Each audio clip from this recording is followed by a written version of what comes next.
خواتین و حضرات کی خدمت میں عارف کسانہ کا اسلام پہنچے۔ اسکینڈینیویا کی خبریں، یہاں کے حالات حاضرہ کے حوالے سے یہ ولاگ آپ کی خدمت میں پیش ہے، جس میں آپ سویڈن، ڈنمارک اور ناروے کی تازہ ترین خبریں اور حالات حاضرہ سے آگاہی حاصل کریں گے۔ تو سب سے پہلے سویڈن کی خبر۔ سویڈن کے نیشنل ٹیلی ویژن نے ایک پروگرام جسے اپڈراگ گرانسن کہتے ہیں وہ نشر کیا ہے، جس میں انہوں نے یہ بتایا ہے کہ ایک بین الاقوامی گروہ کس طرح سے لوگوں کے ساتھ فراڈ کر رہے ہیں، اور اس سلسلے میں انہوں نے سویڈن میں 40,000 ٹیلی فون کالز کی ہیں، اور اس میں جن لوگوں کے ساتھ مالیاتی دھوکہ کیا گیا ہے وہ 2,500 کرون سے لے کے 6 لاکھ سویڈش کرون تک ہے۔ لوگوں کو فون کر کے مختلف قسم کی سرمایہ کاری، جس میں کرپٹو کرنسی ہے اور کچھ کاروبار ہیں، اور منافع حاصل کرنے کے حوالے سے لوگوں کو سبز باغ دکھا کے ان لوگوں سے جو ہے وہ یہ رقم بٹوری گئی ہے۔ اور جن لوگوں کے ساتھ فراڈ ہوا ہے ان میں پینشنر بھی ہیں، ان میں ٹرک ڈرائیورز بھی ہیں، سرجنز بھی ہیں، اور حیرت انگیز طور پہ اس میں پولیس آفیسر بھی شامل ہیں۔ تو ان سب کے ساتھ یہ ایک بہت بڑا فراڈ ہوا ہے، اور اس حوالے سے جو انٹرپول ہے، عالمی پولیس، اس نے اس کو ایک عالمی خطرے کے طور پہ کہا ہے۔ تو اگر یہ پروگرام آپ پورا دیکھنا چاہتے ہیں تو سویڈش ٹیلی ویژن کی ڈاکومنٹری اپڈراگ گرانسن میں دیکھ سکتے ہیں۔ اس کے بعد ہم چلتے ہیں جناب ڈنمارک کی جانب۔ تو ڈنمارک میں جو اسٹوڈنٹس آتے ہیں وہاں پہ اسٹڈی ویزے پہ، ان کو وہاں پہ کام کرنے کی بھی اجازت ہوتی ہے کہ ہر ہفتے میں وہ 20 گھنٹے کام کر سکتے ہیں، لیکن جون، جولائی اور اگست میں وہ فل ٹائم جو ہے وہ کام کر سکتے ہیں، کیونکہ تب چھٹیاں ہوتی ہیں۔ لیکن اب وہاں کے جو امیگریشن کے منسٹر ہیں وہ کہہ رہے ہیں کہ ہم اس سلسلے کو اب ہم تبدیل کرنے جا رہے ہیں، اور اس کی وجہ یہ ہے کہ وہاں کے ایک اخبار نے یہ رپورٹ شائع کی ہے کہ نیپال کے جو شہری ہیں جو اسٹوڈنٹ ویزے پہ آئے ہیں وہ فل ٹائم کام کرتے ہیں اور وہ اسٹڈی نہیں کرتے، اور اس صورتحال کے بعد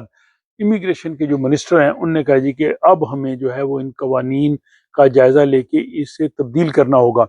تو اس کے نتیجے میں جو بین الاقوامی طلبہ یہاں ڈنمارک میں آ رہے ہیں ان کو کام کرنے کے سلسلے میں اب دقت جو ہے وہ ہو سکتی ہے۔ ڈنمارک کی دوسری خبر یہ ہے کہ ڈنمارک میں رضاکارانہ طور پہ کام کرنے والے جو نوجوان ہیں یا لوگ ہیں،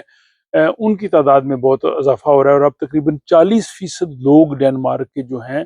وہ رضاکارانہ والنٹریلی کام کرنے کے لیے دستیاب ہیں۔ 2020 میں یہ شرح جو ہے وہ 36% تھی۔ اس حوالے سے Danish centre for social sciences research نے کہا ہے کہ یہ بہت خوش آئند اور حیران کن پیش رفت ہے کہ لوگ جو ہیں وہ رضاکارانہ طور پہ کام کرنے کے لیے اپنے آپ کو پیش کر رہے ہیں۔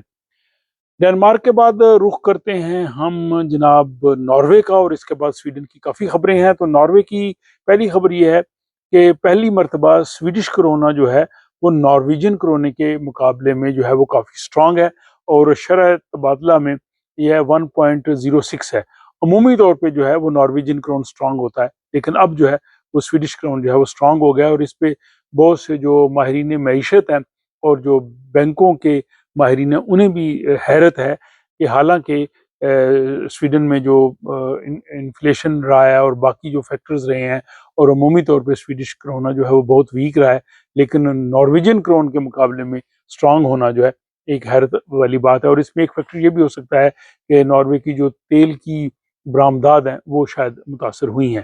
تو ناروے کی دوسری خبر یہ ہے کہ ناروے میں جو ہے وہ 2025 میں الیکٹرک کارگو فلائٹس جو ہیں وہ چلائی جا رہی ہیں، اور ان کو یہ ٹیسٹ کیا جا رہا ہے۔ یہ ملک کے جو 2 شہر ہیں ستوانگر اور بیرگن، ان کے درمیان چلائی جائیں گی، اور اس سے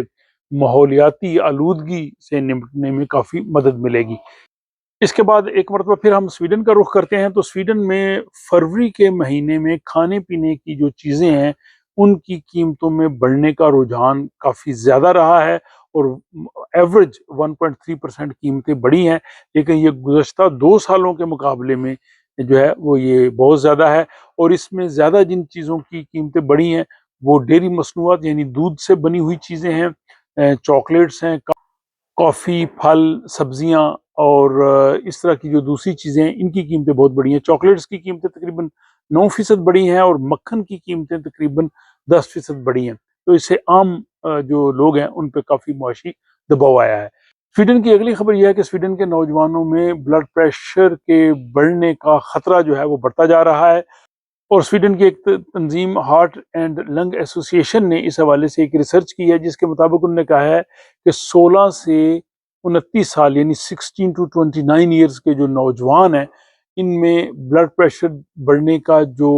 سلسلہ ہے یہ 5.5% جو ہے وہ دیکھا گیا ہے، اور انہوں نے کہا جی کہ یہ 20 سالوں میں سب سے زیادہ اضافہ ہے۔ اس حوالے سے امیو یونیورسٹی کے ایک ایسوسیٹ پروفیسر ہیں ماتھیاس برنستروم، انہوں نے کہا ہے جی کہ نوجوانوں کو اپنے طرز زندگی کا جائزہ لینا چاہیے اور انہیں اپنی خوراک، ورزش اور ذہنی سکون، اس طرح کے معاملات جو ہیں وہ ضرور دیکھنے چاہیے تاکہ ان کا بلڈ پریشر نہ بڑھے۔ اس کے بعد جناب یہ ہے کہ سویڈن میں تنخواہیں بڑھنے کا جو عمل ہے اور اس حوالے سے جو مذاکرات ہیں وہ مارچ کے مہینے میں شروع ہو رہے ہیں، خصوصاً جو لوگ انڈسٹریز میں جاب کرتے ہیں تو انڈسٹریز کی جو یونین ہے وہ جو امپلائرز ہیں ان کے ساتھ اس مہینے میں بات چیت کریں گی۔ ان کی ڈیمانڈ یہ ہے کہ تنخواہیں جو ہیں وہ 4.5% بڑھنی چاہیے، لیکن جو انڈسٹری ہے وہ شاید اتنی دینے کے لیے تیار نہیں ہے۔ یہ انڈسٹری کے ساتھ جب ٹریڈ یونین کی تنخواہ بڑھنے کے حوالے سے بات چیت ہوگی تو اس کے اثرات باقی شعبوں پہ بھی، نجی شعبے پہ جو پرائیویٹ ملازمین ہیں یا جو دوسرے شعبہ جات میں لوگ کام کرتے ہیں ان پہ بھی پڑے گا، اور بعض جو سرکاری ملازمین ہیں ان کے ہاں اکتوبر میں جو ہے اس قسم کی نیگوسیشنز شروع ہوں گی۔ اور اس سے اگلی خبر سویڈن کی یہ ہے کہ سویڈن میں ادویات کی کمی کا سامنا ہے، خصوصاً بچوں کے لیے جو ادویات ہیں وہ کم مل رہی ہیں، اور اس کی مختلف وجوہات ہیں۔ ایک سویڈش کرون جو ہے اس کا ویک ہونا بھی ہے، کیونکہ بہت سی میڈیسن کمپنیز جو ہیں ان کو اس سے پروفٹ نہیں ہوتا، بعض میڈیسن کمپنیز کو مینوفیکچرنگ میں مسائل ہیں۔ اس کے بعد جناب اگلی اسکینڈینیویا کی خبر یہ ہے کہ سویڈن اور اس کے ساتھ ڈنمارک، ناروے، بلکہ باقی دیگر یورپی ممالک بھی جن میں جرمنی، Belgium, France, Finland, even Canada وغیرہ شامل ہے، وہاں پہ امریکی اشیاء کے بائیکاٹ کی مہم سوشل میڈیا پہ چلائی جا رہی ہے، اور سویڈن میں بھی ایک گروپ ہے جس نے اس سلسلے کو شروع کیا ہے، اور ان کے اب جو ممبرز ہیں ان کی تعداد 52,000 تک پہنچ گئی ہے۔ وہ کہتے ہیں جی کہ امریکی صدر ٹرمپ نے جو یوکرین کے حوالے سے جو موقف اختیار کیا ہے اور یوکرین کے صدر زیلنسکی کے ساتھ جس طرح کا رویہ اختیار کیا ہے، اس کے بعد اب ہمیں امریکن پروڈکٹس کا جو ہے وہ بائیکاٹ کرنا چاہیے، جس میں انہوں نے کوکا کولا کی مثال دی، اور باقی جو مشروبات ہیں انہوں نے کہا جی اس کی بجائے دیگر ممالک کے بنے ہوئے مشروبات لینے چاہیے۔ تو یہ سوشل میڈیا پہ امریکی پروڈکٹس کی جو ہے وہ بائیکاٹ مہم جو ہے وہ جاری ہے۔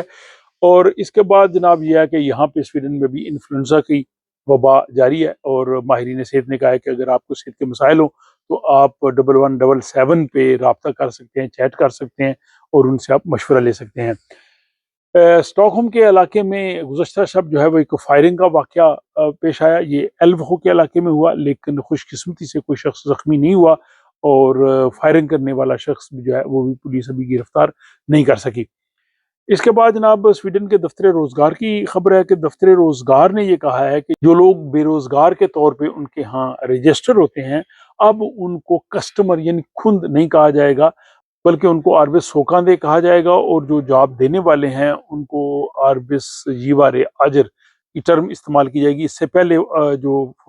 آربس فار مڈلنگ ہے یعنی دفتر روزگار وہ بے روزگار افراد کے لیے کھند کی ٹرم جو ہے وہ استعمال کرتا تھا۔ اور آخری خبر یہ ہے کہ اسٹاک ہوم کے کچھ علاقوں میں منگل کے روز دھمکی کے بعد کچھ اسکول جو ہے وہ بند کیے گئے، لیکن